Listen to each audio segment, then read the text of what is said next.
हरे कृष्णा कृष्णा कृष्णा हरे हरे, हरे राम राम राम हरे हरे। हरे कृष्णा। अंतर्राष्ट्रीय कृष्ण भावना भविष्य संघ इस्कॉन मीरा रोड की ओर से प्रस्तापित आज का यह विशेष संध्याकाल सत्र में आए भक्तों का, धर्म प्रेमियों का, कथा प्रेमियों का, अतिथियों का, श्रोताओं का, अजीवन सदस्यों का हार्दिक स्वागत करते हैं। आप सब श्री श्री राधा गिरधारी जी के शुभकामनाएं स्वीकार करें, श्रील प्रभुपाद जी के कृपा प्राप्त करें। श्रील प्रभुपाद जी वास्तव में ब्रज वृंदावन से आए, गोलोक वृंदावन से आए, भगवान कृष्ण के श्रीमती राधा रानी के विशेष पार्षद है। और ब्रजवासी का जो लक्षण है प्रभुपाद जी में पाया जाता है। ब्रजवासियों का अनेक लक्षण होते हैं, पर प्राय इस धरातल पर आए एक मिशन लेकर, एक लक्ष्य लेकर, और वो लक्ष्य है प्रभुपाद जी ग्रंथों के माध्यम से पूरे विश्व में हरे कृष्ण का विस्फोट कराना चाहते हैं, to explore the world with Hare Krishna. तो इस प्रकार से जो है प्रभुपाद जी एक ब्रजवासी हैं। पर ब्रजवासी का एक लक्षण होता है कि ब्रजवासी जो होते हैं, जैसे भगवान कृष्ण जो होते हैं, सुबह सुबह लड्डू और कचौरी खाते हैं। प्रभुपाद जी भी लड्डू कचौरी को बहुत पसंद करते थे। तो बचपन में प्रभुपाद जी की नानी माँ प्रभुपाद जी को इस ब्रज का गुण देखकर प्रभुपाद जी के नानी माँ ने उनसे कहा, उनको नाम दिया कचौरी। वो एक छोटे से थे पर हमेशा कचौरी खाते थे, बाएं हाथ से खाते थे, दाहिने हाथ से खाते थे, पॉकेट में रखते थे, छोटे पॉकेट में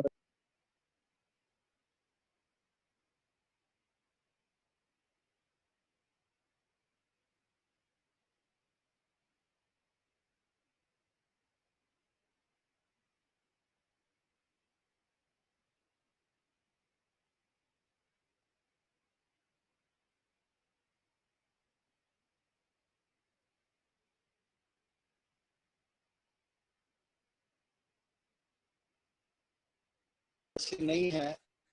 तो प्रभुपाद जी धाम के वासी हैं, पर ब्रजवासी का एक लक्षण है कि वो कचौरी खाते हैं।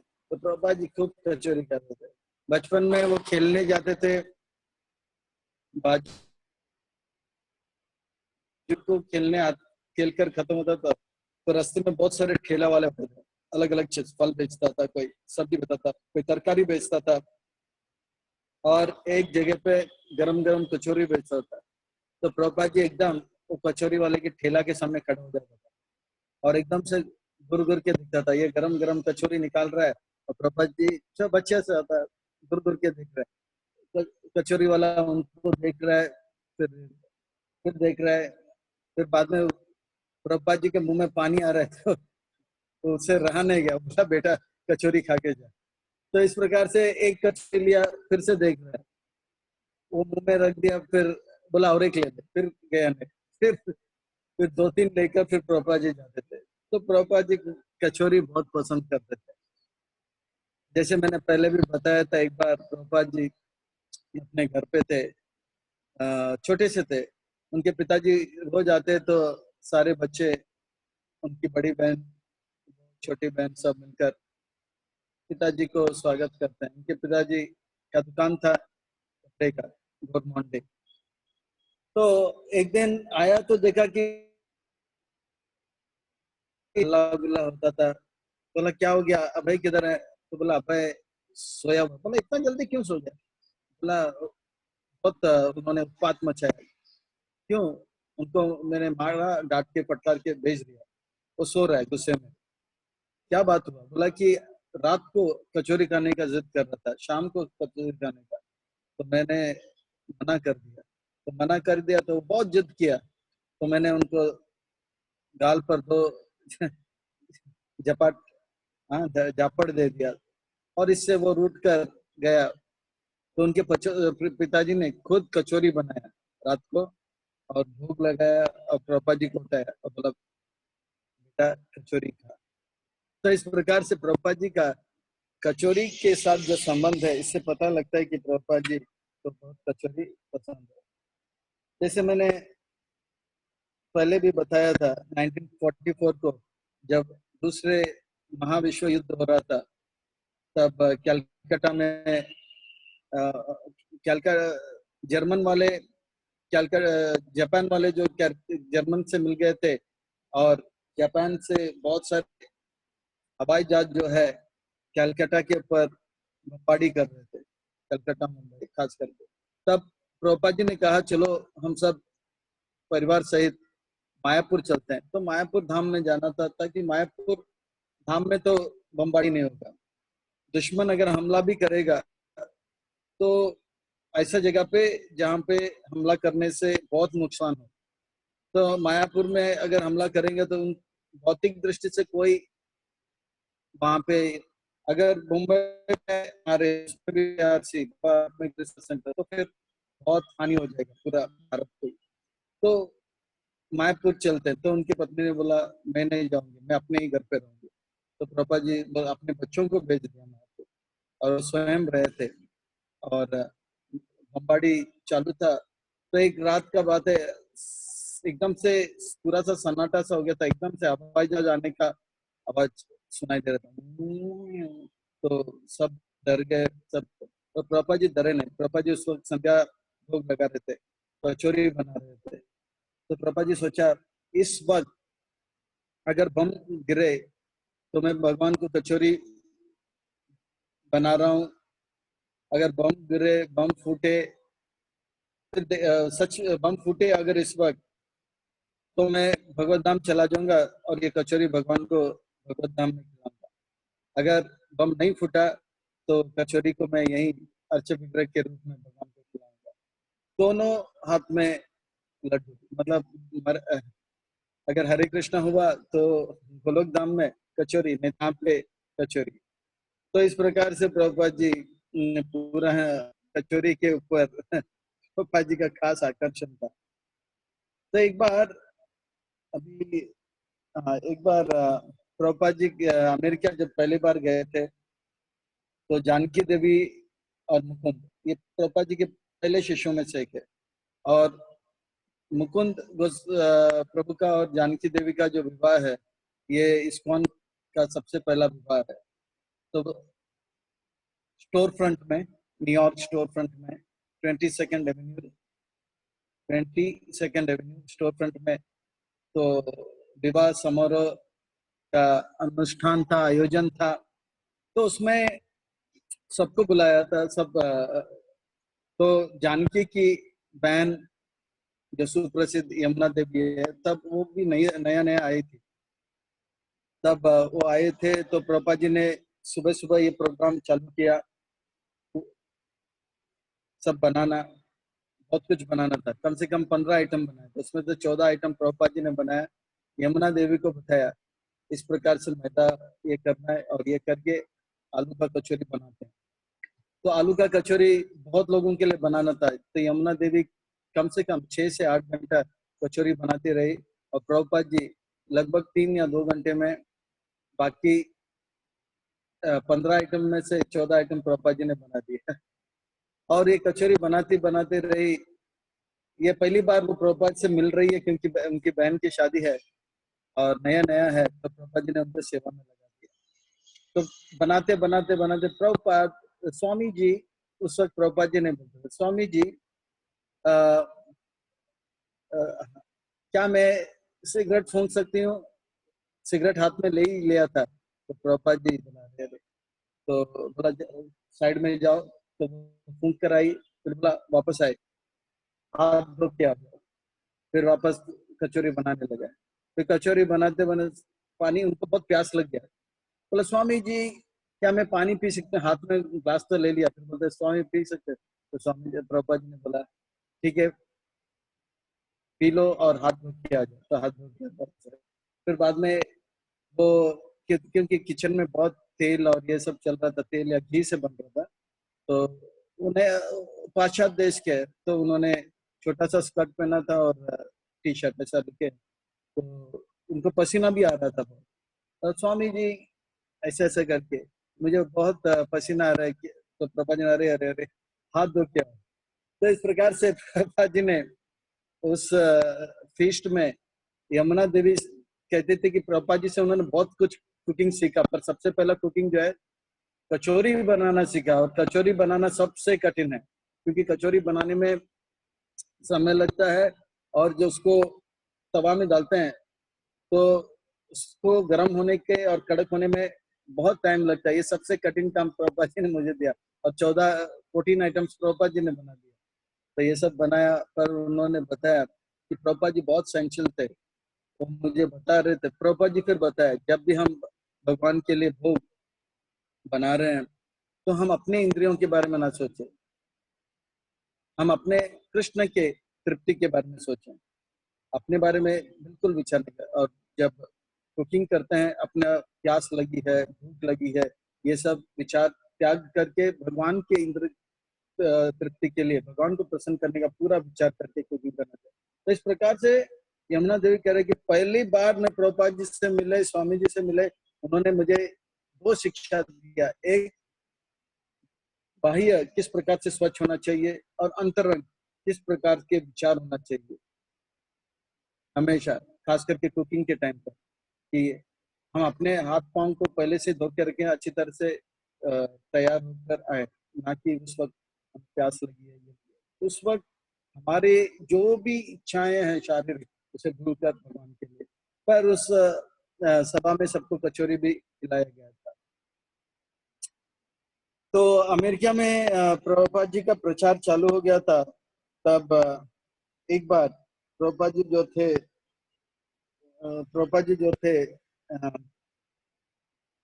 शुरू शुरू की बात है, प्रभुपाद जी अभी 19 ये 66 था, फिर 68 में उनके कुछ शिष्य हो गए थे। प्रभुपाद जी अभी एक कमरे में दोपहर के समय हल्का आराम कर रहे थे, और उनके सारे शिष्य उनको मालिश कर रहे थे। अचानक प्रभुपाद जी बोले, बस सब कुछ खत्म, मैं इसी वक्त जा रहा हूँ, सब कुछ छोड़ के, ये देश को छोड़ के, इस दुनिया को छोड़ के मैं जा रहा हूँ। सारे शिष्य हैरान हो गए। प्राय ये सब हिप्पी थे, और इन सब के जीवन में वो शुरू से लेके अंत तक, प्रभुपाद जी मिलने तक जिनसे भी मिले वो धोखा खा रहे थे। चाहे रिश्तेदार हो, माता पिता हो, भाई बहन हो, दोस्त हो, सभी ने उनको धोखा दिया, सब मतलबी निकले। जब काम था इस्तेमाल किया, फिर छोड़ दिया। तो प्रभुपाद जी जैसे संत उनको जीवन में मिले, तो वो पूरी तरह से अपने जीवन को निछावर कर दिया। बोला कि प्रभुपाद जी, आप के लिए हम अपना जीवन दे रहे हैं, और आप ही हमें छोड़ के जाएंगे, क्यों? तब प्रभुपाद जी ने कहा, देखो मैं जाना चाहता हूँ, कोई रोक नहीं सकता मुझे, दुनिया का कोई ताकत नहीं रोक सकता, आप भी नहीं रोक सकते। 4 5 8 भक्त थे, 8 या 9 ब्रह्मचारी लोग थे। बोला नहीं रोक सकते। बोला क्यों प्रभुपाद जी, आप क्यों जाना चाहते हैं? तब उन्होंने कहा, प्रभुपाद जी ने कहा, अब कृष्ण जो है अपने गोप सखाओं के साथ गोचारण करने जा रहे हैं, और गोचारण करते करते रत्रक और पत्रक, रत्रक जो है अपने कंधे पर कचौरी रखा है और लड्डू रखा है, पत्रक भी कचौरी और लड्डू रखा, और कचौरी और लड्डू गरम गरम माँ यशोदा ने बना के खिलाया ताकि रास्ते में खाए। अब कृष्ण थोड़ी देर में बैठेंगे, और सब उनके गोप सखा बैठेंगे और खाएंगे, और कृष्ण जब खाएंगे तो मुझे भी खिलाएंगे, इसलिए मैं जा रहा हूँ। बोला प्रभुपाद जी, आप हमें छोड़कर मत जाओ। नहीं, मैं जाऊंगा प्रभुपाद जी प्लीज। तो बोला एक शर्त पे नहीं जाऊंगा, अगर आप मुझे कचौरी और लड्डू खिलाओगे। तो प्रभुपाद, हमको कचौरी लड्डू बनाना नहीं आता है। तो बोला ठीक है, मैं सिखाता हूँ। तो उनको सिखाया, और बोला जो मुझे कचौरी लड्डू खिलाएगा उसके ऊपर मेरा पूरा आशीर्वाद रहेगा। आशीर्वाद कब आता है? जब हृदय में प्रेम होता है, या हृदय जो है भाव से भर जाता है ना, और कृपा के रूप में आशीर्वाद आ जाता है। तो या कभी कभी जब हम प्रसन्न हो जाते हैं तब आशीर्वाद देते हैं, बड़े जो होते हैं आशीर्वाद। तो प्रभुपाद जी प्राय कहते हैं आप अगर ग्रंथ वितरण करो तो मैं प्रसन्न हो जाऊंगा, आशीर्वाद में प्रसन्न हो जाऊंगा।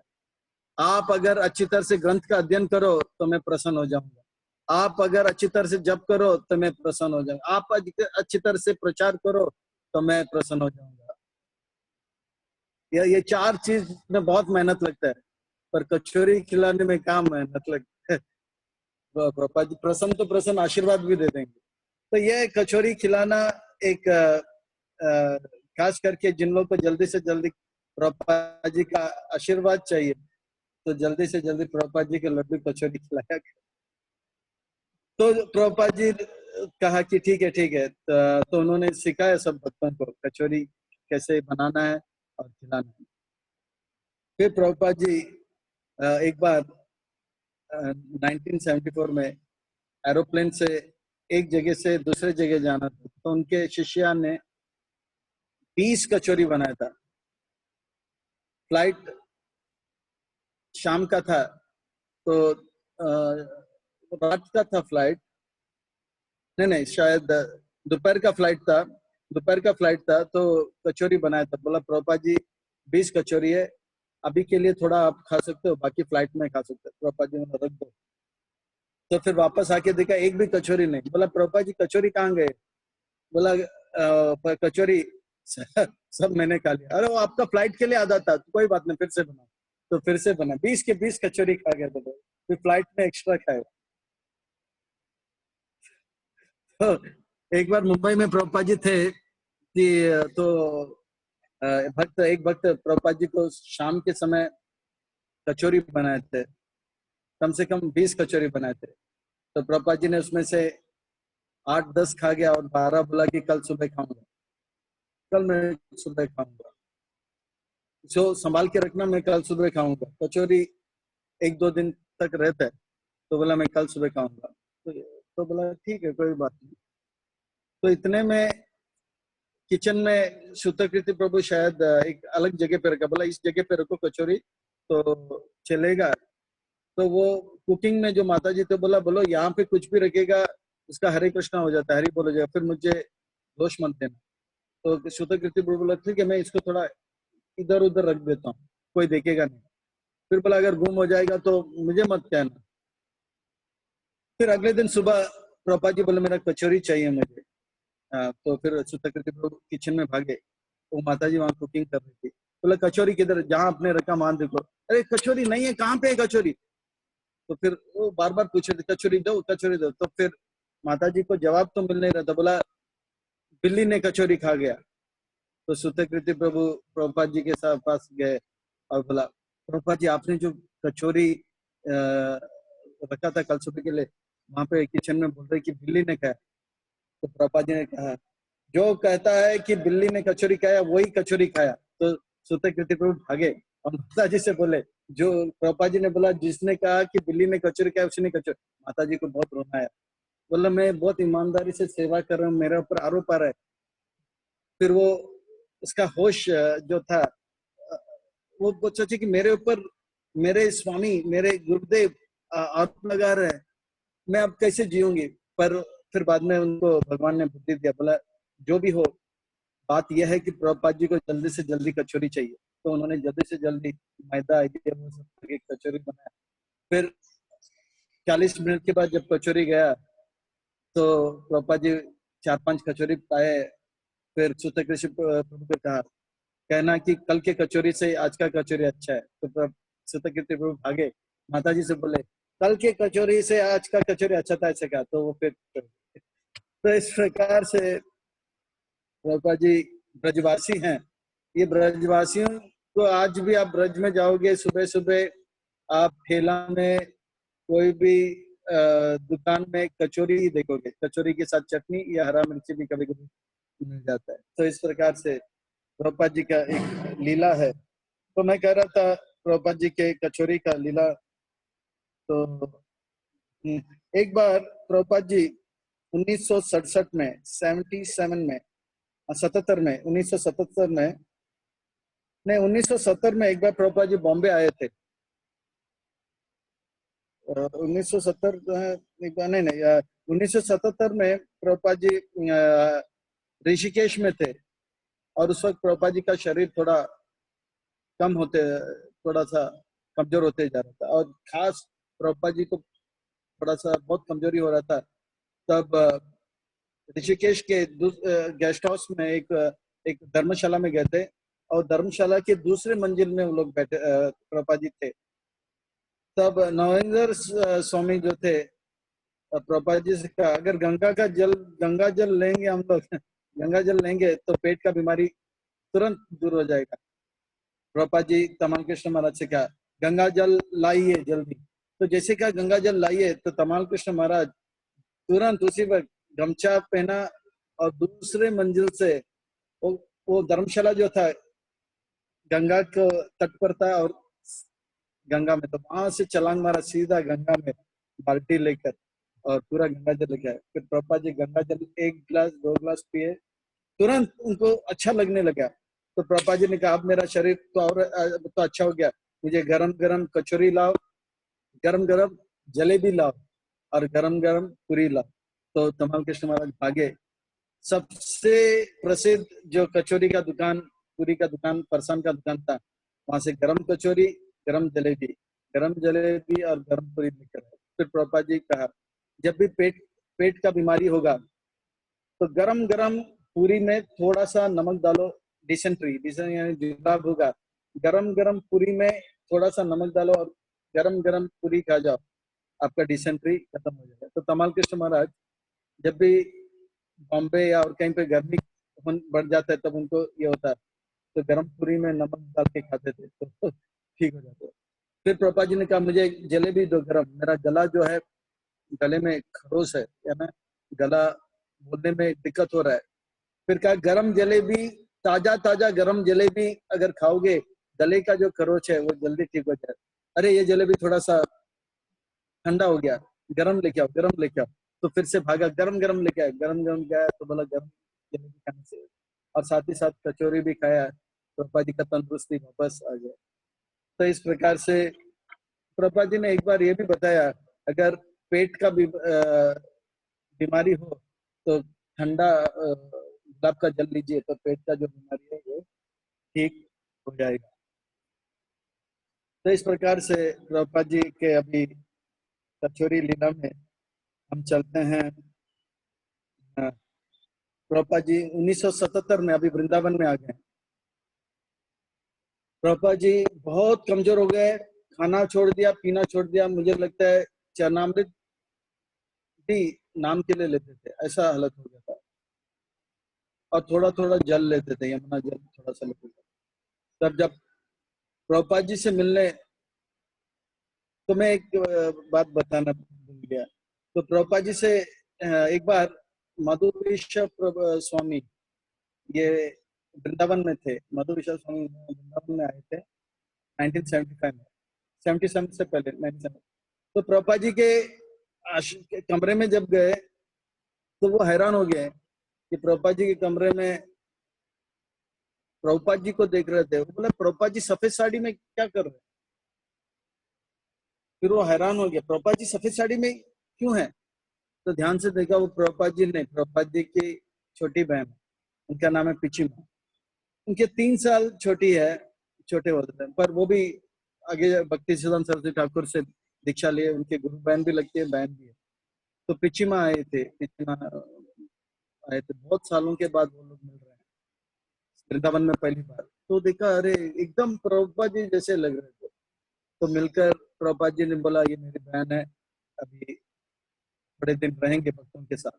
तो उस दिन प्रभुपाद जी के लिए बहुत कुछ पकवान बनाए और खिलाए, और उसमें कचौरी, प्रभुपाद जी बोले कि मेरी बहन कचौरी बनाती है, जिस प्रकार से मुझे कचौरी चाहिए उस प्रकार का कचौरी केवल ये बना सकती है। और उन्होंने प्रभुपाद जी के लिए बनाया तो बनाया, बाकी भक्तों के लिए भी बनाया, बहुत सारे। तो प्रभुपाद जी ने उस दिन जी भर के कचौरी खाया था, लगभग 4 से 6 कचौरी खाया था। जय श्री श्री राधा गिरधारी जी के जय, जगन्नाथ बलदेव सुभद्रा मैया के जय, श्री श्री गौर निताई के जय। तो इतने सारे कचौरी खाए थे प्रभुपाद जी, और प्रभुपाद जी को बहुत अच्छा लगा। अगले दिन मंगल आरती में गए प्रभुपाद जी, तो देखा ना कोई ब्रह्मचारी नहीं। बोला, सारे भक्त कहाँ पर है? तब एक वक्त आया था, बोला प्रभुपाद जी कल आपकी बहन ने बहुत बढ़िया बढ़िया कचौरी खिलाए सबको, हम लोग ने बहुत खाया, बहुत पाया, और शायद कचौरी खा के सब लोग का पेट भारी हो गया, आज उठने में दिक्कत हो गया। प्रभुपाद जी उनकी बहन को बहुत डांटा बंगाली में, और बोला यहाँ से अभी निकल जाओ निकल जाओ। फिर बाद में फिर प्रभुपाद जी ने बोला ठीक है, तो इनको इतना मत खिलाओ बोल के प्रभुपाद जी ने छोड़ दिया। तो ये कचौरी जो होता है वो इतना भारी होता है, केवल ब्रजवासी उसको पचा सकता है, और प्रभुपाद जी ब्रजवासी हैं, इसीलिए वो पचा पाते हैं। फिर अमेरिका में प्रचार चालू हो गया, तब सैन फ्रांसिस्को में प्रचार चालू हो गया, और सैन डिएगो में भी प्रचार चालू हो गया। सैन डिएगो में प्रघोष प्रभु करके थे, प्रभुपाद जी को बोले प्रभुपाद जी अभी ग्रंथों का वितरण खूब हो रहा है, अलग अलग स्थान पे ग्रंथ वितरण। तो बोला प्रभुपाद जी ने पूछा प्रसाद का भी वितरण हो रहा है? बोला हाँ, हम लोग ने एक काउंटर खोला, एक हरे कृष्णा फूड्स खोला है, गोविंदा जी से खोला है, उधर से प्रसाद का वितरण हो रहा है। प्रभुपाद जी ने बोला क्या क्या बनाते हो? बोला मैं पूरा जानकारी रखता नहीं। कचौरी बनाते हो?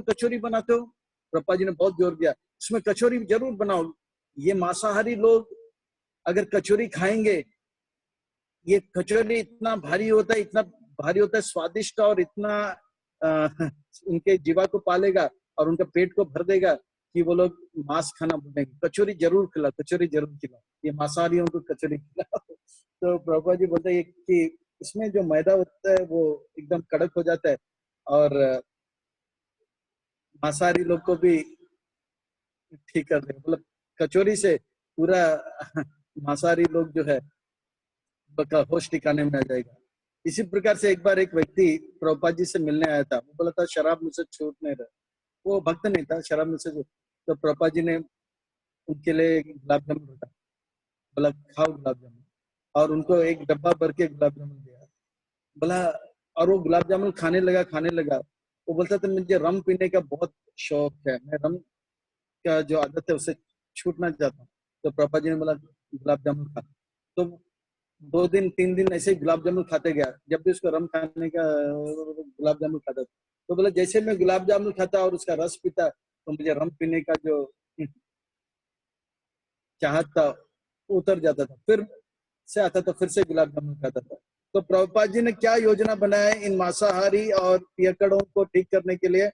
कचौरी खिलाओ और गुलाब जामुन खिलाओ। गुलाब जामुन खाएंगे तो नशा करना छोड़ेंगे, और कचौरी खाएगा तो मांसाहारी का तो प्रभुपाद जी के पास सारा फॉर्मूला है। हरिनाम से, प्रसाद से प्रभुपाद जी ने पूरे दुनिया को जीत लिया। अब अंत लीला में चलते हैं। 1977 में प्रभुपाद जी की बहन वापस आई। प्रभुपाद जी के हिसाब को देखिए, उनके आंखों में आंसू आए। प्रभुपाद जी के नजदीक बैठे और प्रभुपाद जी के हृदय पे हाथ रखे, रोने लगी। प्रभुपाद जी की आंख बंद करके, ठीक है। फिर तमाल कृष्ण महाराज है, तमाल कृष्ण महाराज से तमाल, जानते हो वो कुछ मेरे लिए कुछ बनाना चाहती है, कुकिंग करना चाहती है। तमाल कृष्ण महाराज व्हाट विल शी कुक, क्या कुक बनाएगी वो, जो भी बनाए मैं खाऊंगी। वो राई के तेल में सब बनाती है, पर आप राई के तेल नहीं, घी से सब पसंद करते हैं। प्राय बंगाली लोग राई का तेल पसंद करते हैं, पर प्रभुपाद जी ब्रजवासी हैं, वो घी पसंद करते हैं। नहीं, वो जो भी बनाए मुझे चलेगा। प्रभुपाद वो कचौरी बनाती है ज्यादा, बोला वो जो भी बनाएंगे मैं खाऊंगा। आपने इतने दिन के लिए कुछ खाए नहीं, पिए नहीं, नहीं, मेरी बात मानो, अब जाओ। तो उन्होंने बहुत कुकिंग किया, कचौरी खूब बनाया, बहुत आइटम बनाए, सब राई के तेल में बनाया, भूख लगा लेकर। कीर्तानंद महाराज वहां पे खड़े थे। कीर्तानंद महाराज ने बोला प्रभुपाद आपको नहीं खाना चाहिए, वॉट एवर से कुछ, आपने इतने दिन तक कुछ खाए नहीं, पिए नहीं। कीर्तानंद महाराज बहुत जोर देता, क्योंकि वो उनके स्वास्थ्य का खूब ध्यान रखते थे, क्या दवाई, क्या खाना पीना, इतने दिन खाए नहीं, पिए नहीं। प्रभुपाद जी तो प्रभुपाद जी है, वो थोड़ी ना इनके बातों में आएंगे। बोला आप थोड़े साइड में हो जाओ। फिर प्रभुपाद जी इतने दिन तक कुछ खाए नहीं, सबसे पहले कचौरी 4-5 खा गए, फिर 2 प्लेट में जो भी था सब खा गया। और अगले दिन शिष्य लोग सोचे क्या होगा प्रभुपाद जी का। और कीर्तनानंद महाराज तो बोला मैं अभी यहाँ से जा रहा हूँ, अभी प्रभुपाद जी का इतने दिन खाया पिया नहीं और इतना खाएंगे तो जरूर हरे कृष्णा हो जाएगा। तो फिर से प्रभुपाद जी उस घटना के कुछ 10-15 दिन शायद बाद फिर से डीटी किचन से, डीटी किचन में एक भक्त जो है बनाता था, बंगाली भक्त था। और जब भी किचन में कम से कम 18 घंटा रहता था, सुबह का कुकिंग, घर का कुकिंग, शाम का कुकिंग। और जब भी कुकिंग करता तो कीर्तन करता था। प्रभुपाद जी कृष्ण बलराम का जब भी परिक्रमा करता तो देखता कि इनका कीर्तन आता था, तो बोलता है ये शुद्ध भक्त है, ऐसे करके। पर वो कुकिंग जब कर रहा था, हृदय चैतन्य ऐसे कोई नाम है, मैं भूल गया, तो कुकिंग करके करके कर रहा, प्रभुपाद जी का अब लगा, भक्ति चारू महाराज से कहा जाओ, वो तब ब्रह्मचारी थे, जाओ डीटी किचन में, 11:30 बज जाता है, क्या पक रहा है देख के आओ, भगवान के लिए क्या पक रहा है देख के आओ। तो भक्ति चारू महाराज भागे, भागा, वापस आए, आज लंच में बहुत सारे आइटम और कचौरी और समोसा बन रहे गरम गरम। तो प्रभुपाद जी ने महक से ही पता कर लिया क्योंकि वो ब्रजवासी है, कचौरी पक रहा है और समोसा। तो बोला जब भूख लगा तो गरम गरम लेके आओ। तो फिर से भक्ति चारू महाराज भागने लगे।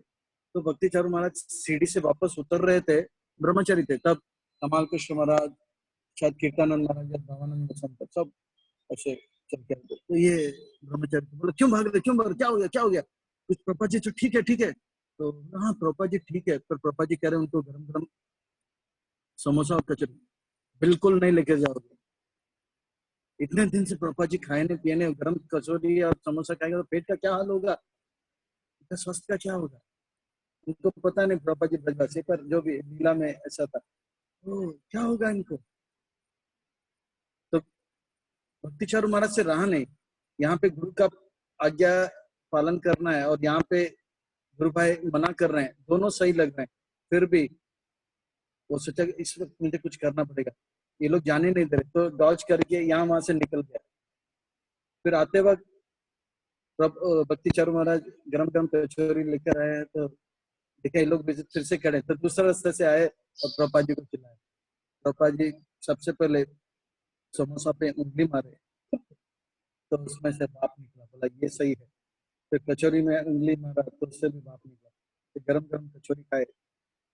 फिर थाली धोने के लिए गए, तो तमाल कृष्ण महाराज और ये लोग बहुत डांटे, प्रभुपाद जी का कल पेट खराब हो जाएगा, इसका जिम्मेवारी कौन होगा, कौन इसका जिम्मेवारी लगा, बताओ कौन, क्यों किया, आपको मालूम है ये वो ये वो। अभी भक्ति चारू महाराज टेंशन में पूरा रात।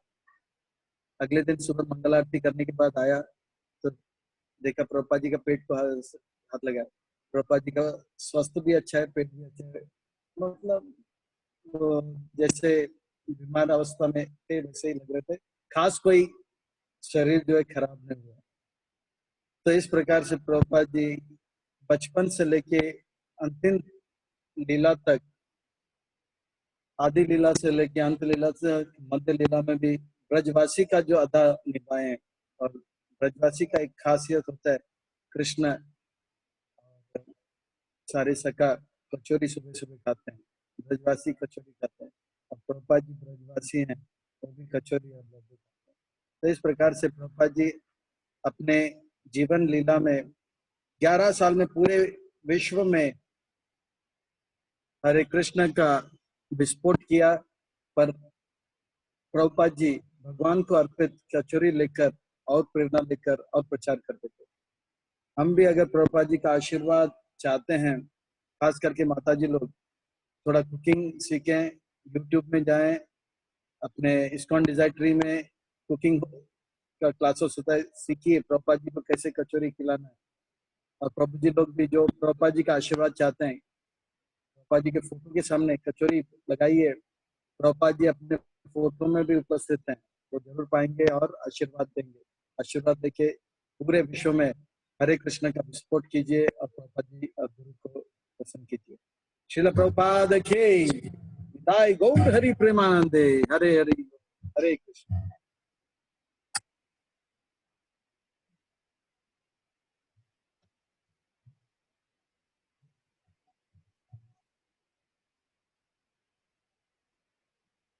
So we will meet after 5 minutes.